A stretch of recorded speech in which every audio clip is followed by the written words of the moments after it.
Un tema que la semana pasada nos mantuvo, digamos, pendientes y que yo entiendo que esto se tiene que retomar porque es una decisión que ha anunciado por lo menos el gobierno, ¿no? Y ha reafirmado, de hecho, lo hizo el jueves pasado, que va a enviar antecedentes generales de la investigación por el asesinato de Ronald Ojeda a la Corte Penal Internacional. Acá hay varias miradas respecto de lo procedente o no, el momento, cómo se ha manejado la situación, qué puede ocurrir. Entonces nos pareció importante conversar de esto e ilustrarnos un poco sobre estos asuntos, porque no siempre los conocemos en profundidad y hay alguien que los conoce muy bien, que es Paulina Astroza, abogada, doctora en Ciencias Políticas y Sociales, es académica de la Universidad de Concepción. Paulina, ¿cómo estás? Muy buen día. Hola, muy buenos días, Pablo. Gusto saludarte. Partamos por entender un poco esto de enviar antecedentes a la Corte Penal Internacional. Una cosa es iniciar una acción y otra cosa es enviar antecedentes. ¿Cómo se diferencian y en qué contexto ocurre esto? Mira, eso es bien importante porque creo que hay confusión, Sí. por lo menos comunicacional, Sí. en cuanto a lo que se puede y no se puede hacer ante la Corte Penal Internacional. Ya. Y para esto lo primero es saber que la Corte Penal Internacional es un tribunal el cual se creó por el Estatuto de Roma de 1998, entró en vigor en 2003, nosotros somos parte como Estado, Chile. Nos costó bastante entrar a la Corte Penal, hay que decirlo, porque en su momento incluso algunos parlamentarios recurrieron de inconstitucionalidad al Tribunal Constitucional. Nosotros tuvimos que modificar incluso la Constitución para poder ser parte de este tribunal, pero finalmente lo somos. Y en este tribunal lo que se quiere es que exista un tribunal de manera permanente, indefinida, con un estatuto que conozca de 4 tipos penales. Los 4 tipos, o sea, no puedes llegar por cualquier caso Claro. o sea, se puede recurrir al tribunal. Solamente por genocidio, crimen de lesa humanidad, crimen de guerra y crimen de agresión. Esos son los 4 tipos penales que están en el estatuto.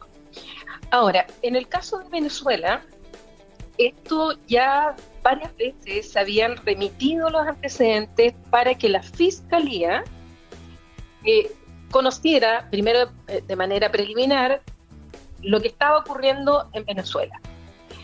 Fue el 2006, después eso se determinó que no había antecedentes, se volvió a retomar. Finalmente, el 2018, después de un informe de una misión de la Organización de Estados Americanos, se acredita por parte de esta misión de que sí habían antecedentes suficientes como para que conociera el tribunal de lo que estaba ocurriendo en Venezuela. Y en el 2018 son 5 países, entre ellos Chile, que remiten los antecedentes ante el tribunal sobre la situación que está ocurriendo en Venezuela desde al menos abril de 2017 en adelante. Y ahí se envía esto y lo que se hace es solicitarle primero de manera preliminar al tribunal, a la Fiscalía, que conozca el asunto. Lo hacen de manera preliminar. Venezuela se opone a esto y la Corte de Apelaciones, la parte de apelaciones de la Corte Penal, finalmente sigue que sigue bien antecedentes suficientes, indicios suficientes para conocer del asunto, y ya a partir del año 2021 comienza la investigación ordenada por la Fiscalía de la Corte Penal Internacional de conocer de posibles crímenes de lesa humanidad cometidos desde 2017 en adelante en Venezuela por parte de autoridades civiles, por parte de autoridades militares, por particulares, etcétera. Por lo tanto, está en esa fase el tema en la Corte Penal Internacional, donde la Fiscalía está conociendo el asunto. Aún no se ha avanzado más, y lo otro, por lo tanto, se está remitiendo solo a esa situación en que está hoy día. Ya, Paulina Astroza, te quiero pedir un pequeño favor antes de continuar, porque la comunicación nos llega, pero con alguna dificultad. Me muevo. Tiene que ver con tu movimiento probablemente, pero para seguir bien la línea de lo que tú nos estás contando, que es muy importante. Ya. ¿Por qué cuando se conocen antecedentes del caso de Ronald Ojeda, el gobierno dice, bueno, vamos a ir a la Corte Penal Internacional?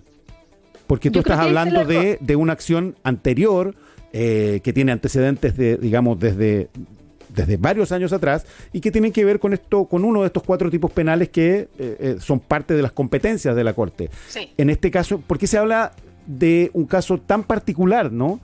Como el secuestro de Ronald Ojeda, como eventualmente una acción aparte, o tendría que ser como integrado a estas otras denuncias? Es que ahí está el tema. Ya. Yo creo que hay un problema de lenguaje. Okay. Y claro, uno que es más técnica en el tema, Sí, como pues. que salta cuando de repente dicen vamos a llevar el caso. Exacto, es que esa es la idea que queda instalada. Claro, y no es así. Ya. No se puede, un Estado no puede llevar un caso a la Corte Penal Internacional. La alternativa, bueno, de partida nosotros tengamos en claro que el caso está en la Fiscalía aquí en Chile, Exacto. el caso Ronald Ojeda. Sí. Y todavía no se ha determinado nada por parte de la Fiscalía, no se avanzaba en eso, está en la investigación todavía. Entonces, como que se adelantó un poco el gobierno, creo yo, en plantearlo de la manera que lo planteó la ministra Toa.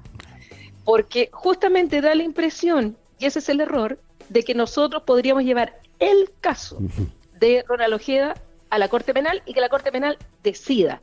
No, no es así. Lo que nosotros podríamos hacer, y lo pongo en condicional, es que acompañemos los antecedentes emanados de la investigación que se está haciendo en Chile y se los presentemos al fiscal que está conociendo del asunto de Venezuela, pero va a ser decisión del fiscal de la Corte Penal Internacional si los acepta o no como otro de los antecedentes en los cuales él está conociendo en estos momentos del caso de Venezuela.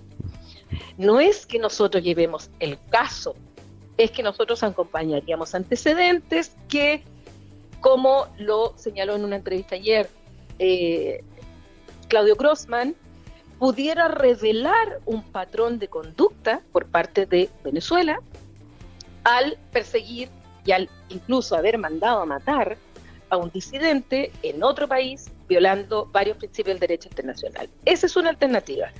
Otra alternativa sería, como la que plantea Benjamín Salas Cantor, de quien yo estoy de acuerdo y por eso compartí su columna ayer, aclarando estos conceptos, que nosotros persiguiéramos la responsabilidad, nosotros siguiéramos aquí en Chile con el caso hasta el final, determináramos que si fue Diosdado Cabello, si fue X autoridad política que representa al Estado, y nosotros ejercer lo que es la responsabilidad internacional, pedir la responsabilidad internacional de Venezuela, exigirla, por violación a principios del derecho internacional, como obviamente la violación de la soberanía, de la no intervención en asuntos internos, el cometer un crimen fuera de un territorio, etcétera.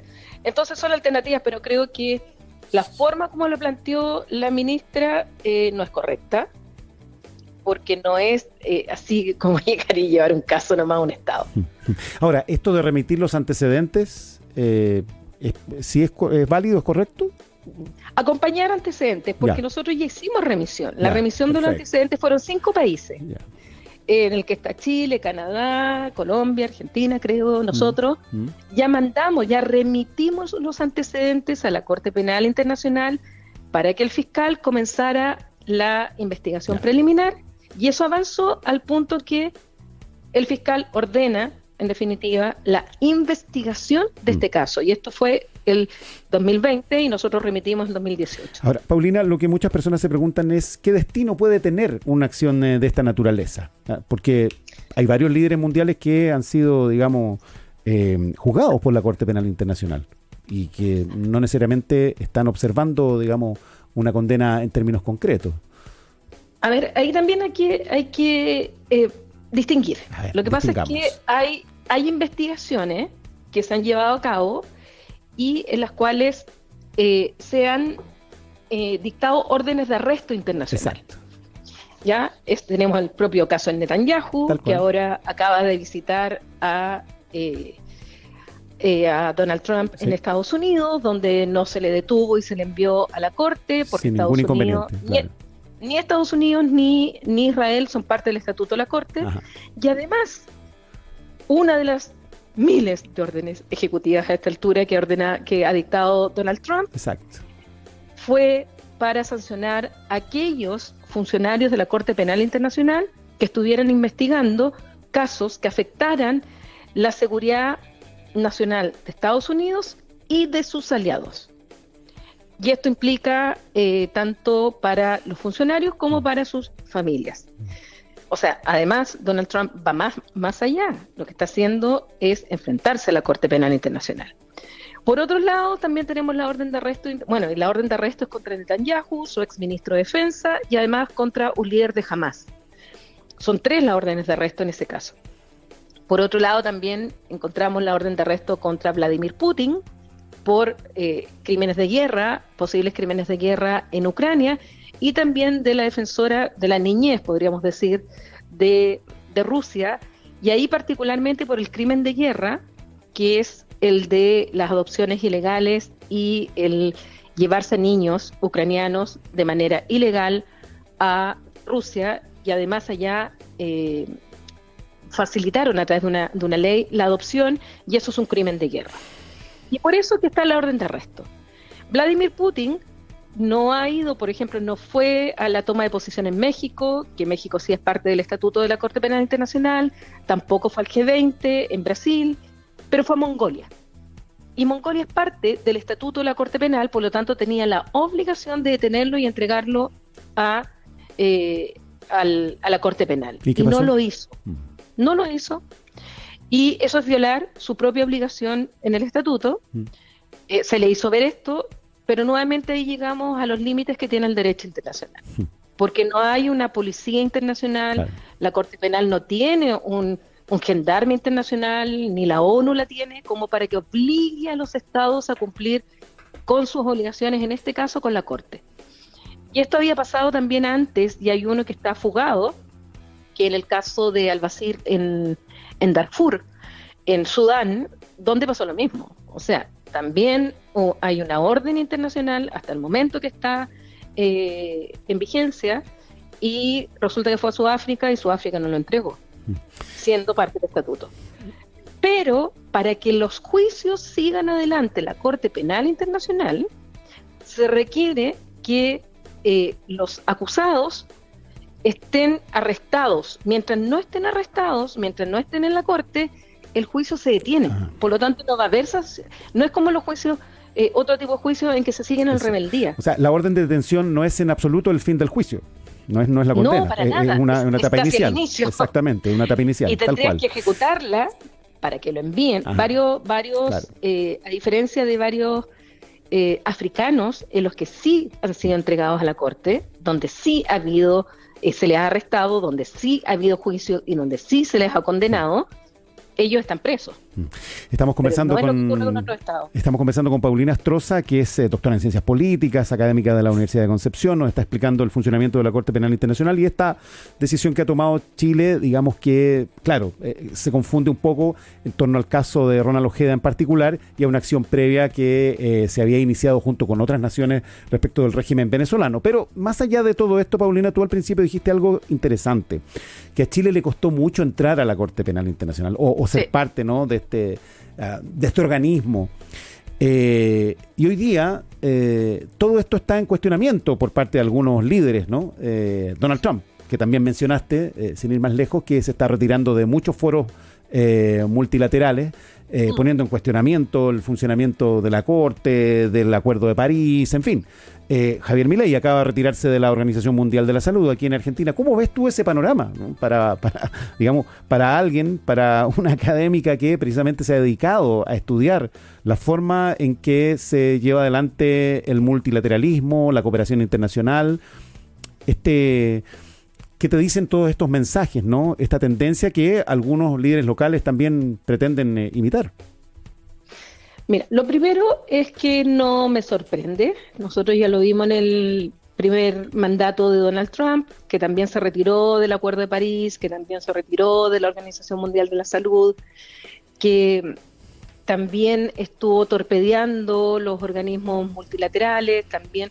Y además hay mucho anuncio, ojo, bastante de parafernalia, como siempre en el caso de Donald Trump, porque se retira del Consejo de Derechos Humanos, por ejemplo, con gran anuncio, pero resulta que por los turnos Estados Unidos ahora terminaba.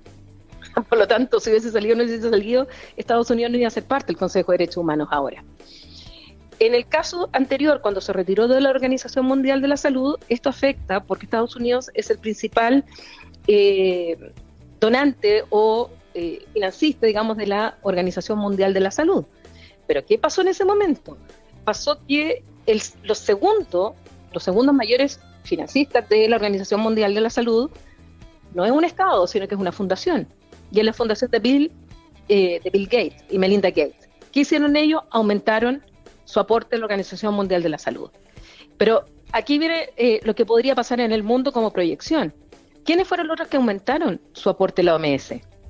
China aumentó el aporte a la Organización Mundial de la Salud. Por lo tanto, lo que está pasando es que desde hace bastante tiempo viene una crisis del sistema multilateral, un sistema multilateral que se creó después de la Segunda Guerra Mundial, que había funcionado durante mucho tiempo, y esa es la paradoja, que sea Estados Unidos quien fue el pilar fundamental con Franklin Delano Roosevelt después de la guerra, en que crearon este sistema para mantener la paz y seguridad internacional y no volver a una nueva guerra. Y sin embargo, ahora es el presidente de los Estados Unidos quien está torpedeando este mismo sistema, y al hacerlo en muchos ámbitos, por ejemplo, esto de las mismas ayudas que da Estados Unidos, que retiró todos los fondos, ese fue Elon Musk, que cortó todos los fondos de Estados Unidos para la ayuda. ¿Quién va a cubrir ese lugar? Exacto, ¿quién va a cubrir eso? Te aseguro que van a ser los chinos. Entonces, espacio que deje, espacio que van a ganar los chinos.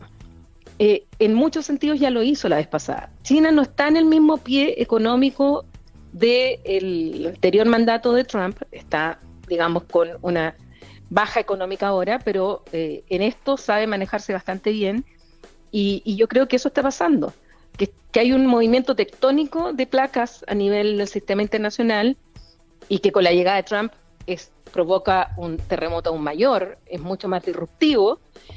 Pero no, fíjate que no muchos países están imitando a Trump. Si el que más ha imitado a Trump, ¿quién ha sido? Milei.